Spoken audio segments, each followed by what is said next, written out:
하나님을 경외합니다. 이는 모든 지식의 근본이라. 하나님을 경외합니다. 이는 모든 지혜의 근본이라. 하나님을 경외하고 약속의 말씀을 붙들고 그 명령을 순종합니다. 그 명령을 순종합니다. 하나님을 사랑합니다.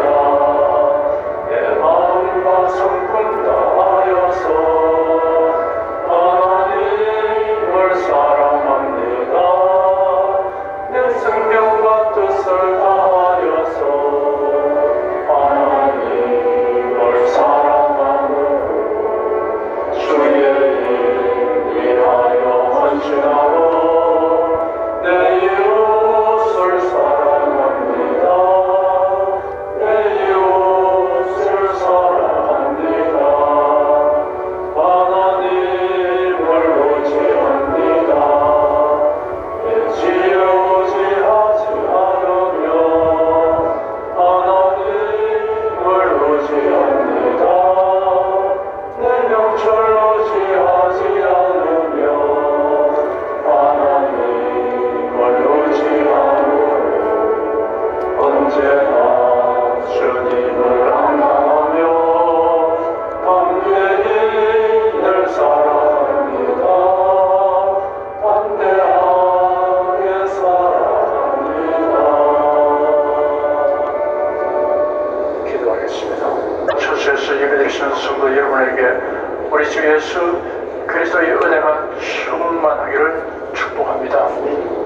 이 시간 우리 각 사람에게 성령께서 살았고 운동력 있는 말씀의 권능을 체험하게 하여 주시고 또한 우리의 주님이시며 구주이신 예수 그리스도의 은혜를 아는 지식이 더하게 하실 것을 확신합니다.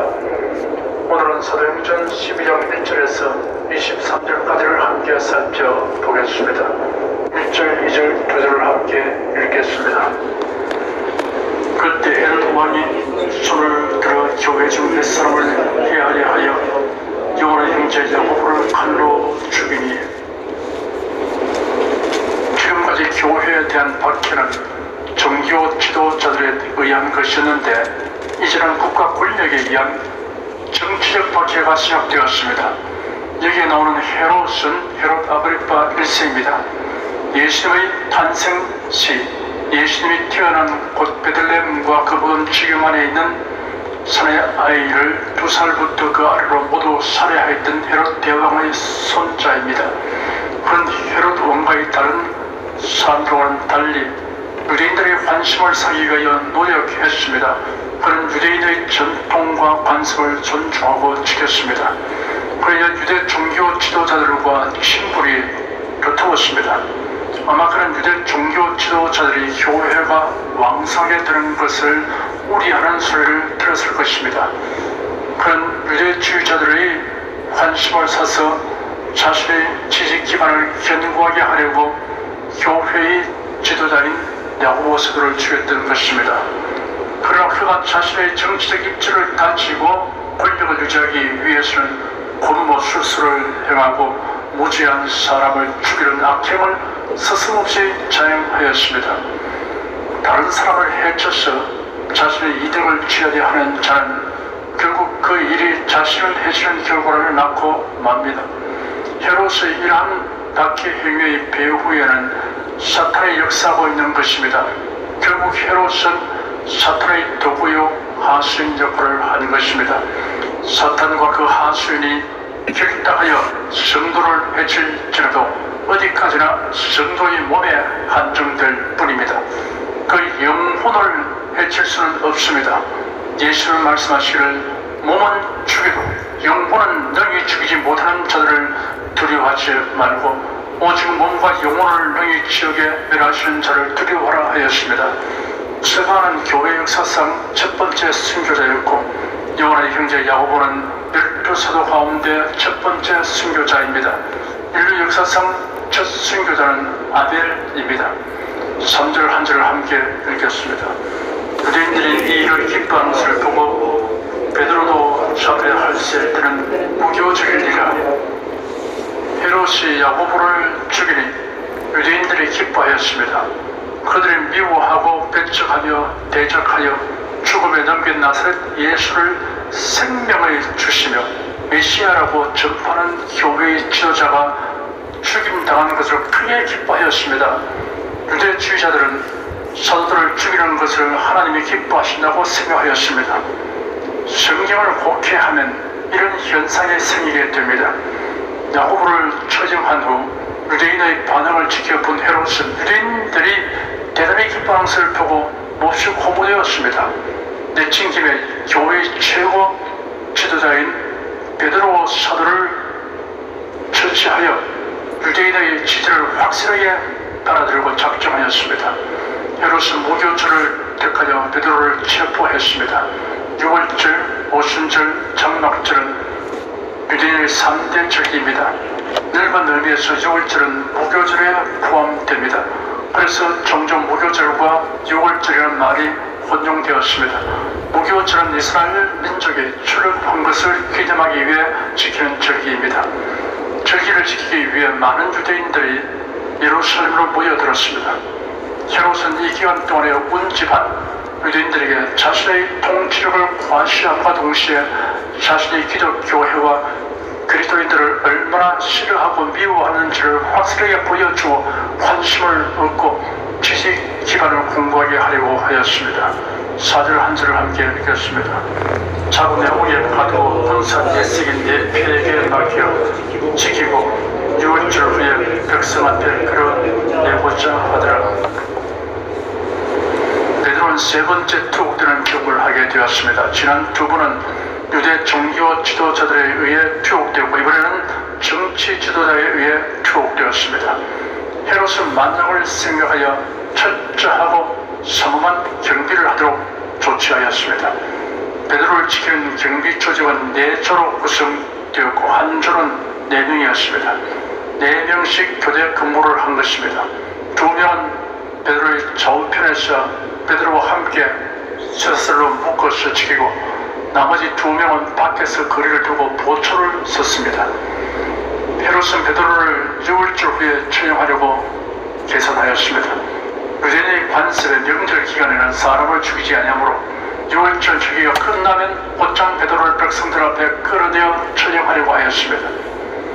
백성들 앞에 끌어내어 공개적으로 재판하려고 한 것은 백성들의 의선을 묻기 위한 것이 아니라 그들을 만족시켜 지지를 얻으려는 효과를 극대화하기 위한 실수였습니다. 5절 한 절을 함께 읽겠습니다. 이에 베드로는 옥에 갇혔고 교회는 그를 위하여 간절히 하나님께 빌더라. 야고보 사도를 죽인 다음 곧장 베드로를 체포하여 투옥시킨 것으로 보아 곧 사형할 것이 분명하였습니다. 교회는 위급한 사태에 직면하게 되자 일치단결하여 기도하였습니다. 베드로를 건져낼 방법은 기도 외에는 없었습니다. 전능하신 하나님이 역사하지 않는 한 베드로가 살아날 가능은 전혀 없는 상황이므로 교인들은 긴박한 마음을 가지고 모여서 간절히 기도했습니다. 사방이 다 막혀도 위로는 열려 있습니다. 하늘에 계시는 하나님께 기도할 수 있습니다. 하나님의 은혜의 보좌 앞으로 올라가는 기도를 막을 자는 없습니다. 6절에서 10절까지 함께 읽겠습니다. 헤롯이 잡아내려고 하는 그 첫날 밤에 베드로가 두 군사 틈에서 두 쇠사슬에 매여 누워 자는데 파수꾼들이 문 밖에서 옥을 지키더니 호련히 죽을 사자가 곁에 서매 옥중에 황체가 조용하며 또 베드로에게 뿔을 쳐 끼워 가로되 급히 일어나라 하니 쇠사슬이 그것에서 벗어지라. 천사가 가로되 띠를 띠고 신을 들더라. 그러나 베드로가 그대로 하니 천사가 또 가로되 겉옷을 입고 따라오라 한데 베드로가 나와서 따라갈새 천사의 하는 것이 참인 줄 알지 못하고 환상을 보는가 하니라. 이에 첫째와 둘째 파수로 지나 서로 통한 세월에 이르니 물이 절로 늘리는지라. 나와 한 거리를 지나며 천사가 곧 떠나더라.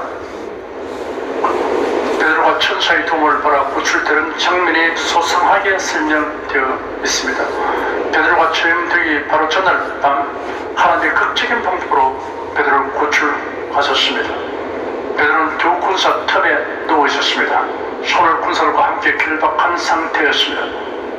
그러나 베드로는 잠이 들었습니다.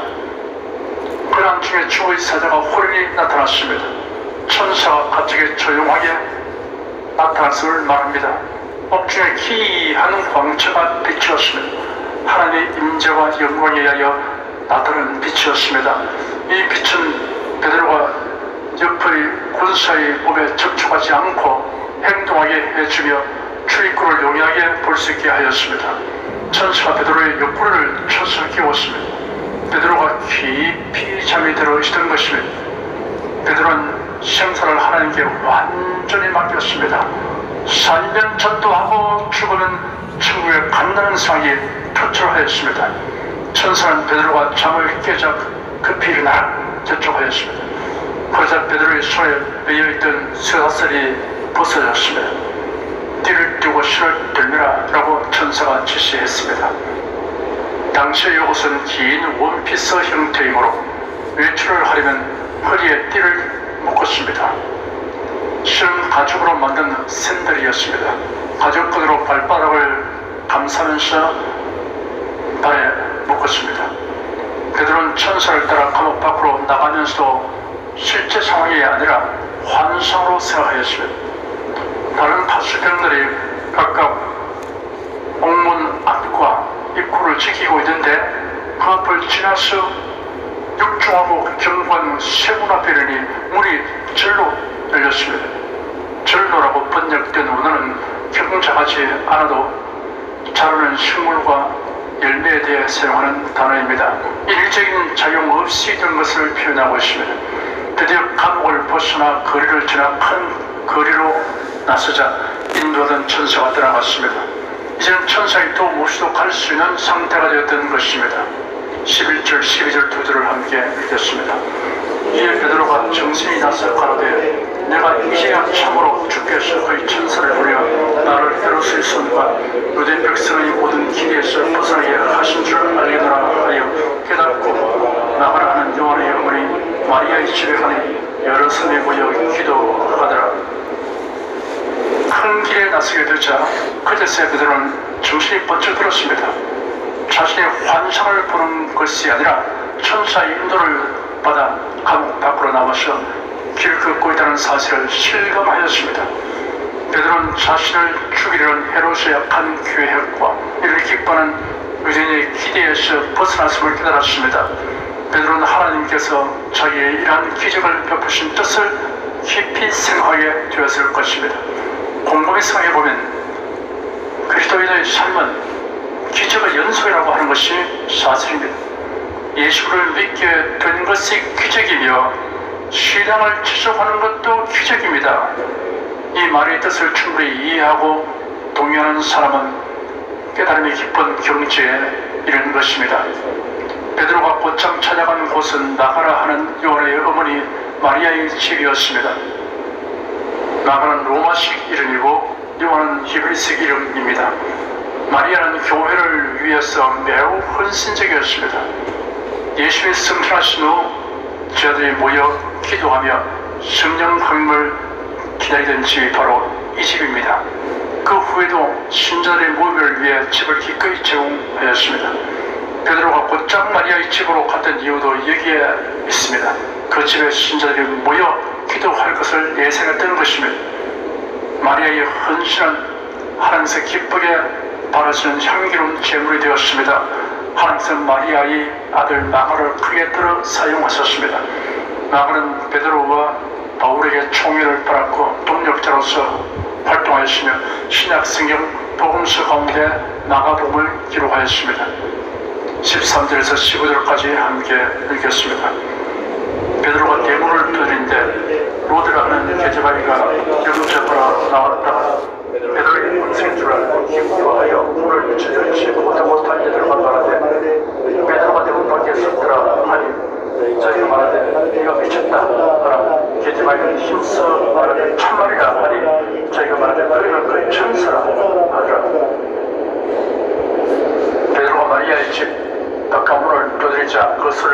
순간 모두 긴장하고 놀랐을 것입니다. 그들을 체포하러 온 사람들일 줄 모르기 때문입니다. 로데라고 하는 어린 여종을 부려 확인하게 하였습니다. 누구세요? 라고 로데가 기어들어가는 목소리로 물었을 것입니다. 베드로다 라는 소리를 듣고 로데는 깜짝 놀랐습니다. 이 집에서 제자들의 모임이 자주 있었기 때문에 로데는 베드로의 음성에 익숙해 있었습니다. 너무나 다행하고 기쁜 일이었습니다. 그들을 체포하러 온 군인이 아니 다행한 일이었고 베드로 사도가 마치 더없이 기쁜 일이었습니다. 로데는 다행스럽고 기쁜 나머지 문제로 정도 잊어버리고 그 소식을 전해고 안으로 달려 들어갔습니다. 베드로 사도님이 오셔서 문 밖에 서 계십니다 라고 말하니 모두 네가 미쳤다 하였습니다. 가만 부정의 말입니다. 그것이 말 아닙니다. 참말입니다 라고 로데가 힘을 주어 말했습니다.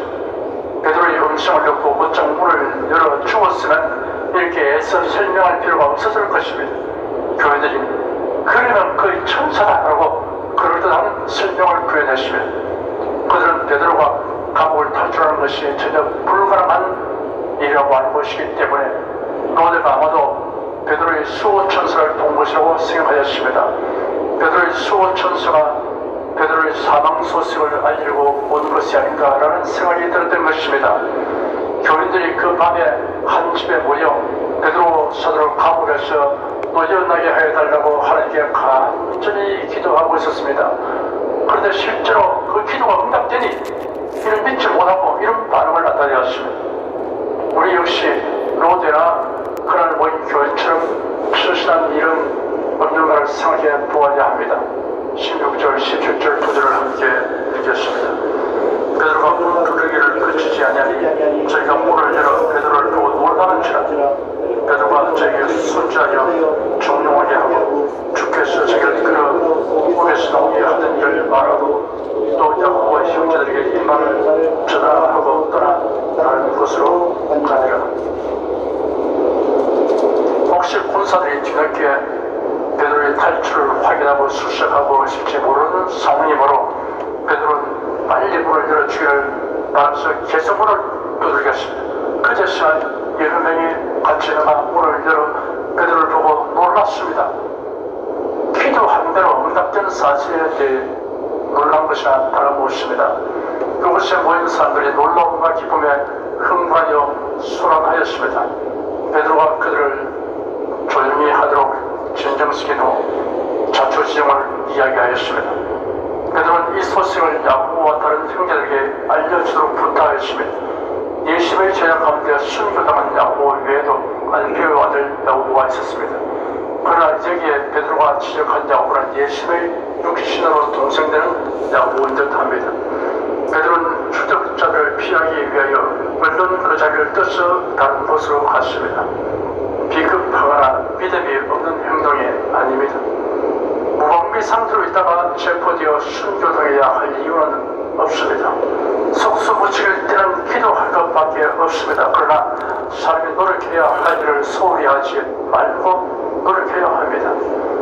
하나님께서 도와주시지 아니하시면 인간의 노력은 결실될 수 없습니다.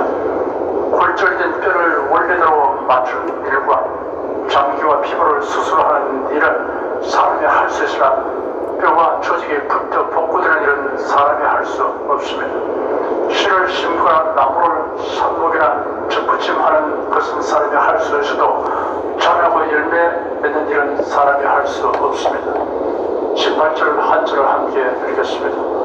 날이 새벽 군사들은 베드로가 어떻게 되었는지 한시 보내어 적지 않게 소동하니 밤중에 무슨 일이 일어났는지 모르고 있던 군사들이 날이 새기 시작할 때쯤 비로소 베드로가 탈출하고 없다는 것을 알게 되었습니다.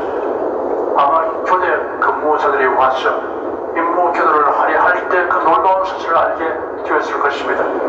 군사는 모두 아연실색하였습니다. 너무나 황당하여 어찌할 바를 몰랐습니다. 도대체 어떻게 하여 베드로가 사라졌는지 이해할 수 없었습니다.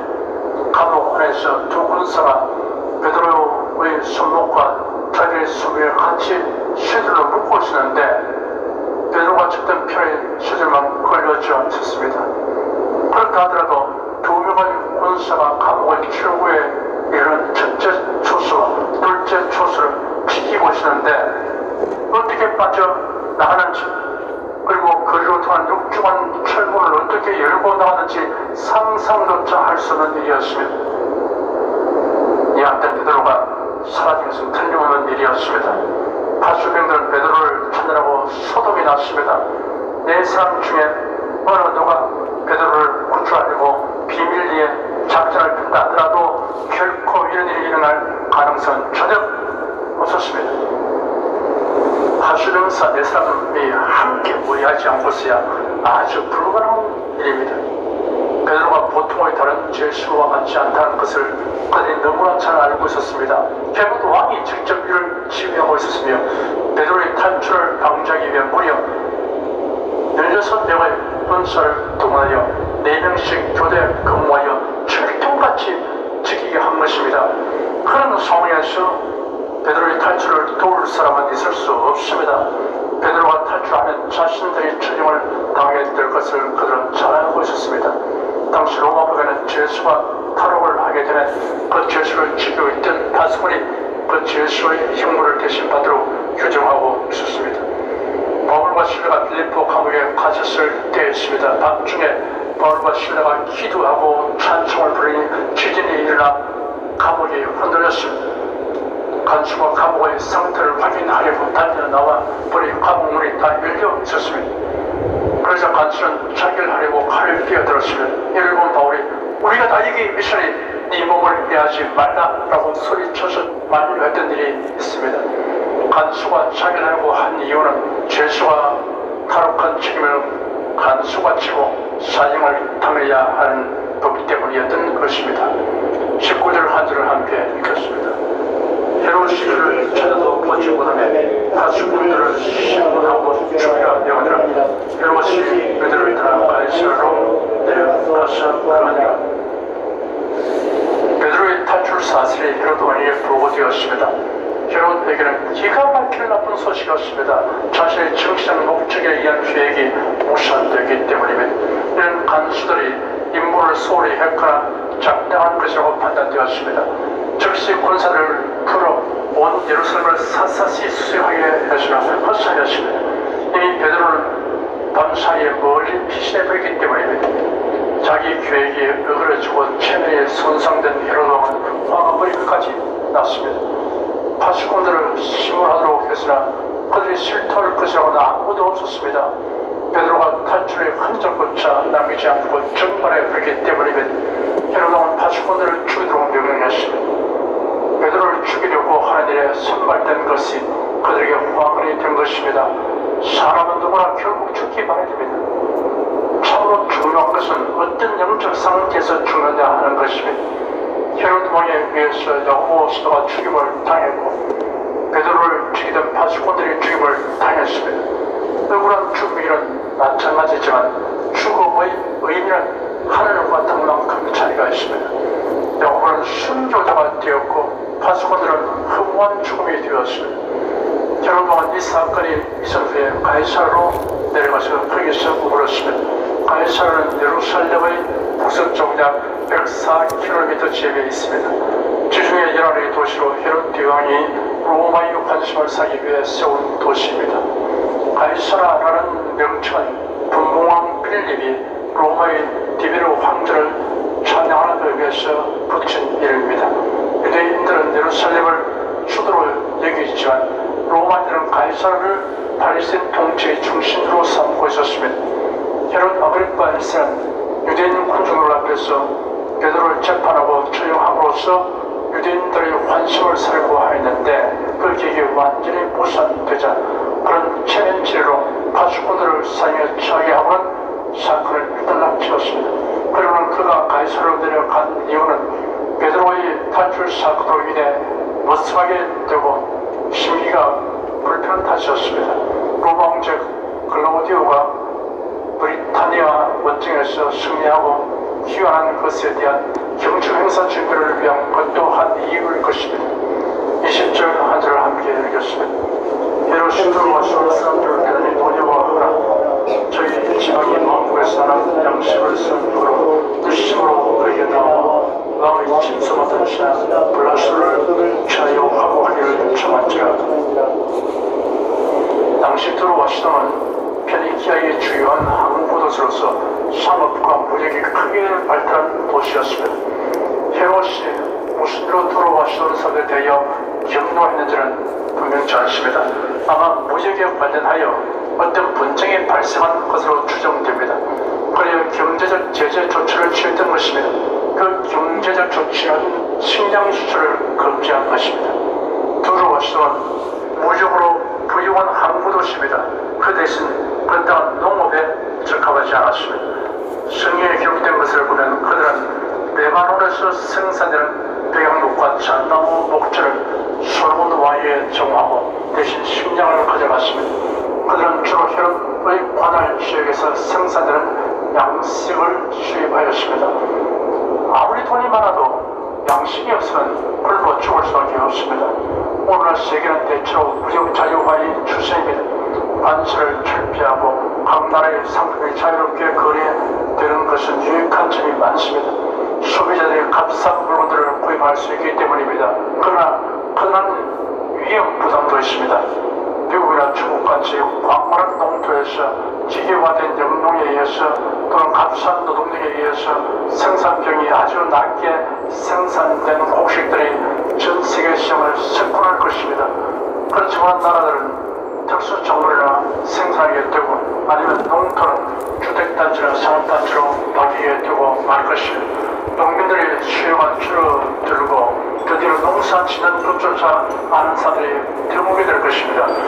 그러나 어떤 이유로 식량 생산부에서 금수 조치가 단행되면 그때 식량은 무기보다 더 강력한 위협선이 됩니다. 요한계시를 보면 대변란 기간에 적그리스도가 세계 정치와 경제를 장악할 것인데 그때는 적그리스도의 요구에 따르지 않으면 군주님을 면치 못하게 됩니다. 군주님을 면하려면 적그리스도를 숭배하지 않을 수 없는 증인이 됩니다. 두로와시돈 사람들은 헤롯 왕의 식량 금수치에 징을해 몹시 당황하게 되었습니다.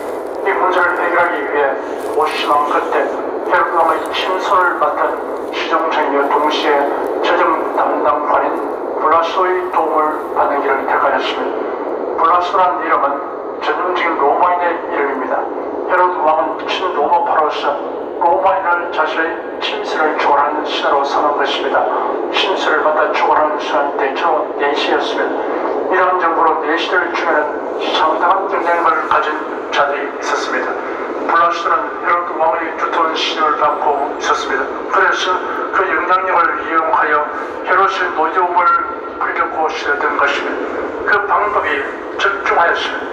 두루와시던 사람들의 화해 요청을 헤롯 왕이 수용하였습니다. 22절에서 23절까지 함께 읽겠습니다.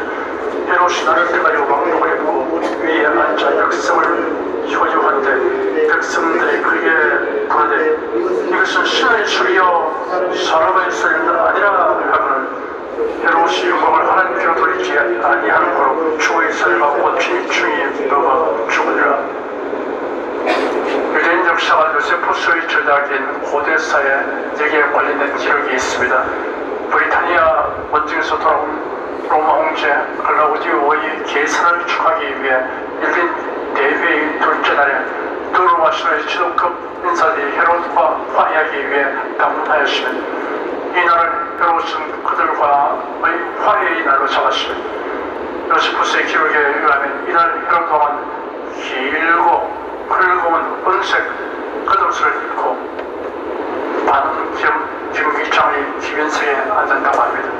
그것이 햇빛을 반사하게 되면 군중들이 그를 바라볼 수 없을 정도였다고 합니다. 헤롯 왕은 이러한 복장으로서 자신의 위험을 돋보이려고 하였으며 헤롯 왕은 두루와시노의 사들 땅과 더군다나 군중들에게 앞으로 우호한 길을 유지할 것이라는 요새 연설을 했을 것입니다. 그러자 군중들이 환호하며 이것은 신의 소리다, 사람의 소리가 아니다 라고 큰 소리로 부르짖었으면 두루와시던 사람들의 아첨한 소리였습니다.